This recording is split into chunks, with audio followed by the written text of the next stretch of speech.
Welcome to the Spoken Library. Today we're exploring Tools of Titans by Tim Ferriss, a massive compilation of wisdom, tactics, and routines from over 200 world-class performers.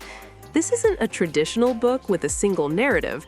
It's more like having access to the private notebooks of billionaires, icons, and world-class performers across every field imaginable.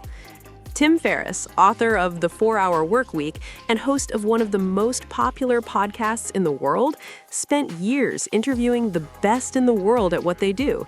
This book distills insights from athletes like Arnold Schwarzenegger and gymnast Christopher Sommer, investors like Chris Sacca and Mark Andreessen, authors like Malcolm Gladwell and Brené Brown, and entrepreneurs like Reid Hoffman and Peter Thiel.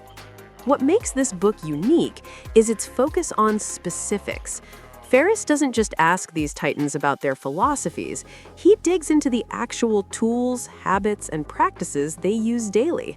What do they eat for breakfast? What books changed their lives? What questions do they ask themselves? What routines do they follow? The result is a treasure trove of actionable advice. Ferriss organizes the book into 3 sections: healthy, wealthy, and wise. Today, we'll explore the most powerful and recurring themes that appeared across hundreds of interviews with these extraordinary people. One of the most striking patterns Ferriss discovered is that nearly every high performer has a structured morning routine. They don't check email first thing or jump straight into reacting to the world's demands. Instead, they design the first hour of their day to put themselves in a peak state. The most common elements of these morning routines include meditation, exercise, and journaling. More than 80% of the people Ferriss interviewed practice some form of daily meditation or mindfulness. This includes everyone from hedge fund managers to Navy SEALs to comedians. The practice varies. Some do transcendental meditation, others use apps like Headspace, some simply sit in silence, but the consistency is remarkable. Tony Robbins begins his day with what he calls priming, a combination of breathing exercises, gratitude practice, and visualization that takes about 10 minutes. General Stanley McChrystal wakes at 4 a.m. for an intense workout, believing that physical discipline creates mental discipline. Author and entrepreneur Tim Ferriss himself follows a 5 morning rituals that help me win the day routine that includes making his bed, meditating, doing light exercise, drinking tea, and journaling. The journaling practice that appears repeatedly is called morning pages, popularized by Julia Cameron. It involves writing 3 pages of stream of consciousness thoughts first thing in the morning. Many titans use variations of this, including gratitude journaling, where they list 3 things they're grateful for, or journaling answers to specific questions like, what would make today great? Or what am I worried about right now?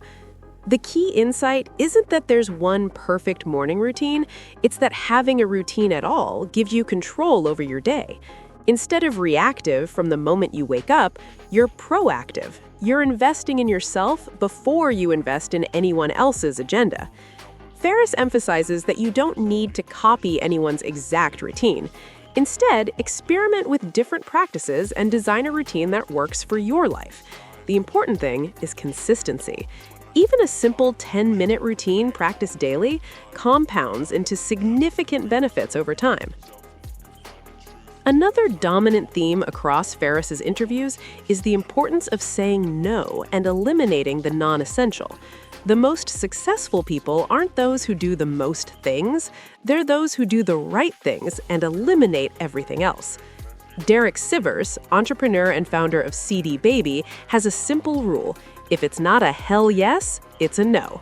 He applies this to opportunities, relationships, and commitments. Most people say yes to things that are merely interesting or moderately appealing, which leaves no room for the truly extraordinary opportunities. Billionaire investor Warren Buffett told his pilot to make a list of his top 25 career goals, then circle the top 5. Most people assume Buffett said to work on those top 5 first. Instead, Buffett said to avoid the other 20 at all costs.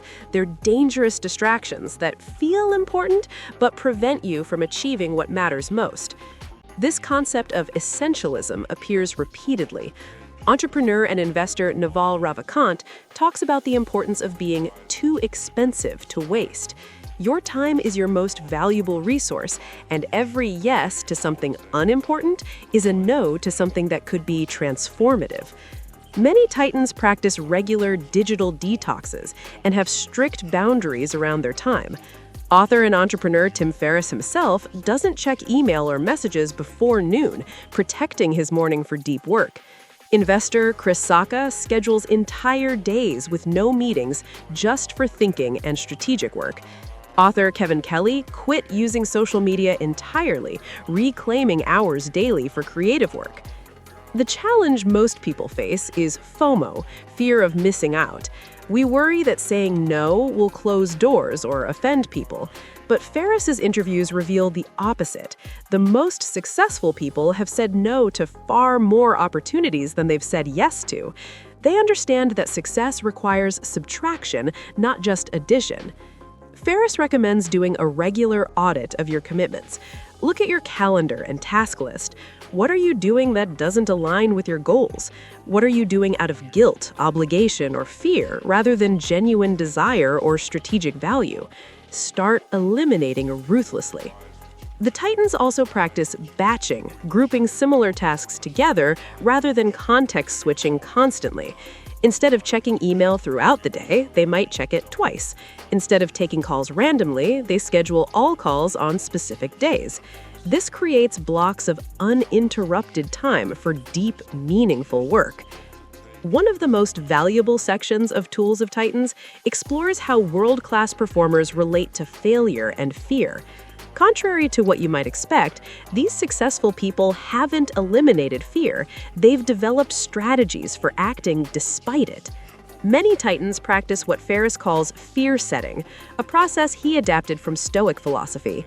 Instead of goal setting, you define your fears in detail. What's the worst that could happen if you pursue that scary opportunity or make that difficult change? What's the temporary impact? What's the permanent impact? What could you do to repair the damage? Most importantly, what is the cost of inaction? What will your life look like in 6 months, 1 year, 3 years if you don't take action? This exercise reveals that our fears are usually overblown, and the consequences of inaction are often worse than the consequences of action. Entrepreneur and investor Reid Ravikant says that if you're not embarrassed by the first version of your product, you've launched too late. Failure and imperfection are necessary parts of the process. Multiple guests shared stories of their biggest failures leading to their greatest successes. Entrepreneur and author Brené Brown's viral TED Talk on vulnerability came from research that initially failed to get published. Investor Mark Andreessen's first company, Netscape, ultimately failed, but the lessons learned led to future successes. Comedian Whitney Cummings talks about bombing on stage hundreds of times as essential training for her success. The Titans also redefine what success means. Many spoke about reaching conventional markers of success, wealth, fame, achievement, only to feel empty. This led them to develop more meaningful definitions of success, focused on relationships, impact, and personal fulfillment, rather than external validation. Entrepreneur and investor Naval Ravikant offers a powerful question. What would you do if you had all the money in the world?